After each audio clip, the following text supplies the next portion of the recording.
Hello everyone, myself Ayush Srivastava from Barron's Learning Academy. मैं स्वागत करता हूं आपका हमारे इस सीरीज के 9th वीडियो में। आज के इस वीडियो में हम सीखेंगे फिबोनाची सीरीज का प्रोग्राम। फिबोनाची सीरीज क्या होती है, इसका प्रोग्राम कैसे लिखते हैं, आज के इस वीडियो में हम इन्हीं टॉपिक्स को कवर कर रहे होंगे।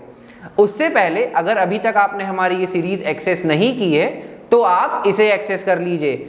इन 8 वीडियो में आपको क्लियर हो जाएगा कि सोचते कैसे हैं, किसी भी प्रोग्राम को लिखने के लिए सोचना कैसे है, क्या लॉजिक लगेगा, ये सारे टॉपिक्स हमने इन 8 वीडियो में कवर किए हैं। अलग अलग टाइप की वीडियोस हैं, हर वीडियो में एक नया टॉपिक कवर हुआ है, तो आप उसे भी एक्सेस करिए। और आज की वीडियो में तो हम एक नया टॉपिक सीख ही रहे होंगे। तो चलिए समझते हैं कि फिबोनाची सीरीज आखिर होती क्या है। तो देखिए, फिबोनाची सीरीज एक ऐसी सीरीज है जिसमें थर्ड एलिमेंट फर्स्ट और सेकंड एलिमेंट का सम होता है। मतलब ये कि अगर सपोज आपकी सीरीज 0 और 1 से शुरू हो रही है तो थर्ड एलिमेंट फर्स्ट और सेकंड एलिमेंट का सम होगा। मतलब यहाँ पे अब आएगा 0 + 1 1। अब इसके बाद जो एलिमेंट आएगा वो इसके प्रीवियस के 2 एलिमेंट का सम होगा। मतलब अब आएगा 1 + 1 2, फिर 2 + 1 3, फिर 3 + 2 5, फिर 5 + 3 8, फिर 8 + 5 13। इसी सीरीज में ये कंटिन्यू होती जाती है। आप जितने एलिमेंट्स तक चाहें उतने एलिमेंट्स तक फिबोनाची सीरीज प्रिंट कर सकते हैं। अब कई सारे कॉन्सेप्ट आ जाते हैं। कुछ लोग कहते हैं कि मुझे 15 एलिमेंट्स प्रिंट करके दिखाओ, कुछ लोग कहते हैं कि मुझे 0 से लेके 100 के बीच में जितने भी नंबर्स आ रहे हैं फिबोनाची सीरीज में वो प्रिंट करके दिखाओ। तो अलग अलग लॉजिक्स लगते हैं दोनों कॉन्सेप्ट में। हम पहले समझते हैं कि इस लॉजिक को कैसे इंप्लीमेंट करना है, कि अगर आप चाहते हैं कि फिबोनाची सीरीज में आपके नंबर्स ऐसे प्रिंट हों तो क्या करना पड़ेगा। देखिए, अब मैंने आपको बताया कि थर्ड एलिमेंट फर्स्ट और सेकंड एलिमेंट का सम होता है, तो इसमें क्या लॉजिक लग सकता है। सबसे पहला, आपको 2 नंबर्स चाहिए होंगे कि फिबोनाची सीरीज शुरू कहाँ से करनी है। तो आप ये 2 नंबर, अभी मैं फॉर एग्जांपल 0 और 1 से शुरू करवाना चाहता हूँ, तो मैंने 2 नंबर्स लेके सबसे पहले मैं प्रिंट कर दूंगा 0 और 1। फिर क्या करना होगा, फिर हम लेते हैं एक थर्ड वेरिएबल सी में क्या स्टोर करेंगे, सी में हम स्टोर करेंगे फर्स्ट और सेकंड नंबर का सम। तो अगर आपने सपोज ए में लिया है 0, ए में आपने लिया 0 और बी में आपने लिया 1, तो आपको सी में क्या रखना है, सी में हम रखेंगे ए प्लस बी। इस सी को भी प्रिंट करा दीजिए। तो यहाँ आपने system.out.println में सी को प्रिंट करा दिया। नेक्स्ट स्टेप में आपको वैल्यूज चेंज करनी है। किसकी, अब ए और बी हमेशा तो 0 रहेगा नहीं। अब आपको ए और बी से काम करना है, लेकिन ए की वैल्यू अभी थी 0 और बी की वैल्यू थी अभी 1। सपोज इसको मैं ए बोल रहा हूँ, इसको मैं बी बोल रहा हूँ, और ये आपका आ रहा है सी। तो अब क्या करना है, अब जो सम होगा वो आपको b + c का करना है। लेकिन आप b + c कर देंगे तो c दोबारा कैसे यूज करेंगे। तो यहाँ नेक्स्ट लाइन आपको क्या लिखनी होगी, a की वैल्यू आप चाहते हैं b की वैल्यू के बराबर हो जाए और b की वैल्यू क्या हो जाए, c के बराबर। देखिए यहाँ क्या होगा, b की वैल्यू कितनी है, b की वैल्यू यहाँ है 1, तो b की वैल्यू 1 किसको मिल जाएगी, a को। तो a की वैल्यू हो गई हमारी 1 और c की वैल्यू आप कह रहे हैं b को मिल जाए, तो c की वैल्यू कितनी है, c की वैल्यू भी है 1, तो ये भी b को मिल जाएगा, तो हो गया 1। तो जब आप अब c = a + b करेंगे तो आपको मिलेगा 1 + 1 और आप c की वैल्यू प्रिंट कर देंगे, तो अब आपका प्रिंट हो जाएगा 2। इसी सीरीज में आप आगे कंटिन्यू करेंगे। फिर जब नेक्स्ट टाइम ये चलेगा तो अब आपके लिए ये हो गया a, ये हो गया b। तो इसी फॉर्मेट में आपको वर्क करना है। अब ये काम बार बार करना होगा, तो बार बार करने के लिए आप क्या करते हैं, बार बार करने के लिए ऑफ कोर्स एक लूप लगाएंगे। तो हम यहाँ फॉर का लूप यूज कर लेते हैं और सपोज हमको यही सीरीज प्रिंट करनी है 13 तक। तो 13 तक कितने नंबर हो रहे हैं, 1 2 3 4 5 6 7 8। तो मैं क्या कर सकता हूँ, मतलब आपका लूप 8 बार चलेगा, तो आप 8 बार अगर दे देते हैं तो आपकी 13 तक फिबोनाची सीरीज प्रिंट होगी। तो चलिए इसको जावा प्रोग्राम से देखते हैं इम्प्लीमेंट कैसे करना है। अगर आप भी हमारी ही सीरीज फॉलो कर रहे हैं तो आपने भी डेस्कटॉप पे एक फोल्डर बनाया होगा जावा प्रोग्राम्स नाम का। इसी में हमारे सारे प्रोग्राम्स हैं। इसी को मैं VS कोड से ओपन कर लेता हूँ और इसी में हम सीखते हैं कि फिबोनाची सीरीज कैसे बनाएंगे। यहाँ मैं अपना फोल्डर ओपन करता हूँ, ओपन फोल्डर, खुल जा भाई,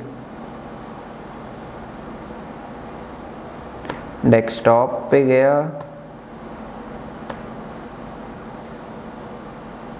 मेरे सिस्टम को लगता है एक प्रॉब्लम है। जैसे आपने कभी नोटिस किया होगा कि आप वैसे तो बोल ले रहे हैं, लेकिन अगर आपके सामने कैमरा रख दिया जाता है तो आप फंबल करने लगते हैं, हेजिटेशन होने लगती है, घबराने लगते हैं, स्पीड स्लो हो जाती है। लगता है मेरे सिस्टम को भी यही प्रॉब्लम है।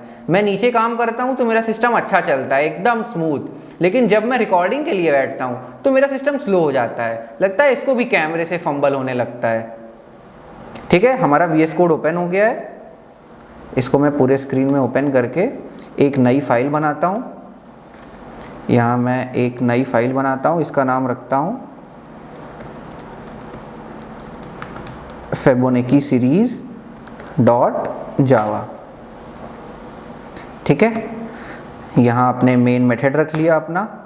अब आपके ऊपर डिपेंड करता है कि आप फर्स्ट और सेकेंड डिजिट यूजर से लेना चाहते हैं या खुद देना चाहते हैं। तो यूजर से इनपुट लेना कोई बड़ी बात नहीं है, वो आप कर लेंगे। यहाँ आप लॉजिक इंप्लीमेंट करना सीखिए। मैं फर्स्ट और सेकेंड डिजिट 0 और 1 ही रखता हूँ।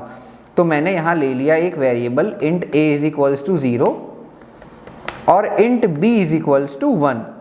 तो अब आपको मिल गया, a में आपको मिल गया 0, b में आपको मिल गया 1। तो सबसे पहले आपको करना क्या है, एक फॉर लूप लगाना ही पड़ेगा, क्योंकि c की वैल्यू बार बार प्रिंट होगी, लेकिन a और b की वैल्यू तो आपको एक ही बार प्रिंट करनी है ना। तो मैं यहाँ system dot out dot print ln, मैं यहाँ a और b की वैल्यू प्रिंट कर देता हूँ। यहाँ लिखा मैंने a, फिर मैं थोड़ी स्पेस दे देता हूँ, यहाँ ये आ गई हमारी थोड़ी स्पेस, और फिर मैंने यहाँ b की वैल्यू प्रिंट कर दी। ठीक है, इस लाइन का क्या मतलब है, सिर्फ आप a और b की वैल्यू प्रिंट कर रहे हैं और कुछ नहीं। सिस्टम में ये लाइन क्यों आ रही है, लिखा तो सही है, चलिए कोई बात नहीं, लिखा सही है फिलहाल। यहाँ मैंने a और b की वैल्यू प्रिंट कर दी है। अब आपका काम शुरू होता है, c की वैल्यू आपको बार बार प्रिंट करनी है। तो c की वैल्यू प्रिंट करने के लिए आप नॉर्मली नहीं लिख देंगे c is equals to a plus b और प्रिंट कर देंगे c को, क्योंकि सीरीज प्रिंट करनी है। तो अब आपको लगाना पड़ेगा एक फॉर का लूप। फॉर का लूप लगाया मैंने, और इस फॉर के लूप में मैं एक वेरिएबल ले लेता हूँ i, int i, और जिसको मैं इनिशलाइज कर देता हूँ सपोज 1 से ही। फिर मैं लिख देता हूँ i less than equal to 8, मतलब 8 बार चलेगा तभी तो 13 तक आएगा। अभी जैसे हमने डिस्कस किया कि हमको सिर्फ 13 तक प्रिंट करना है, तो 8 बार चल रहा था लूप, तो मैंने 8 दे दिया i की वैल्यू, और i प्लस प्लस। अब इस फॉर लूप में क्या करना है, इस फॉर लूप में आपको सबसे पहले तो c is equals to, c अभी आपने डिक्लेयर नहीं किया है, c भी डिक्लेयर कर देते हैं, int c। अब यहाँ हमको लिखना है c is equals to a plus b। ठीक है, c की वैल्यू हो गई a प्लस b। अब आपको system dot out dot print ln में c की वैल्यू प्रिंट करनी है, system dot out dot print ln, और यहाँ आपने प्रिंट कर दिया c। ठीक है, अब ये काम हो गया, c में सम आ गया, c की वैल्यू प्रिंट हो गई। अब नेक्स्ट लॉजिक कैसे वैल्यू ट्रांसफर होगी, तो यहाँ मैंने अभी आपको समझाया था कैसे वैल्यू ट्रांसफर होगी। a और b में आपका 0 और 1 है, c में आपका आ गया था यहाँ पे 1, तो अब कैसे ट्रांसफर होगा, तो ये है लॉजिक ट्रांसफर करने का, कि जो b की वैल्यू है वो अब a को दे दो, और जो b में है, मतलब b में आपका 1 है, तो वो मिल गया a को। फिर आपको c में जो भी वैल्यू है वो आपको दे देनी है b को। तो ये b वाली वैल्यू आपको a को मिल गई और ये c वाली वैल्यू b में मिल गई, क्योंकि एट लास्ट तो आप कोड में लिख रहे हैं ना c is equals to a plus b, मतलब जिसका भी सम होना है वो a और b में स्टोर रहना चाहिए। तो अब मैं क्या लिखूंगा, a is equals to b और b is equals to c। इसका क्या मतलब है, ये लेफ्ट साइड से असाइन करता है, मतलब b की वैल्यू a को दो और c की वैल्यू b में दो। यहां हमारा कोड हो चुका है कंप्लीट। बस इतना ही सिंपल सा लॉजिक था। चलिए इसको रन करके भी देख लेते हैं। अब पिछली वीडियोस में हमने कई जगह बताया है कि कमांड प्रॉम्प्ट से भी रन कैसे करते हैं, कमांड प्रॉम्प्ट में क्या कमांड देते हैं कि जावा का प्रोग्राम कंपाइल होता है, रन होता है। यहाँ तो मैं डायरेक्ट रन कर दे रहा हूँ, तो अगर आपको नहीं पता है तो आप वो वीडियोस भी देख सकते हैं कि कमांड प्रॉम्प्ट से आपकी कैसे सीरीज एक्सेस होगी, मतलब कमांड प्रॉम्प्ट से आपका प्रोग्राम कैसे रन होगा। देखिए यहाँ हमारा आ गया 0 1, फिर 1 ये नीचे आ रहा है, तो मैं एक काम करता हूँ, यहाँ प्रिंट एलन हटा देता हूँ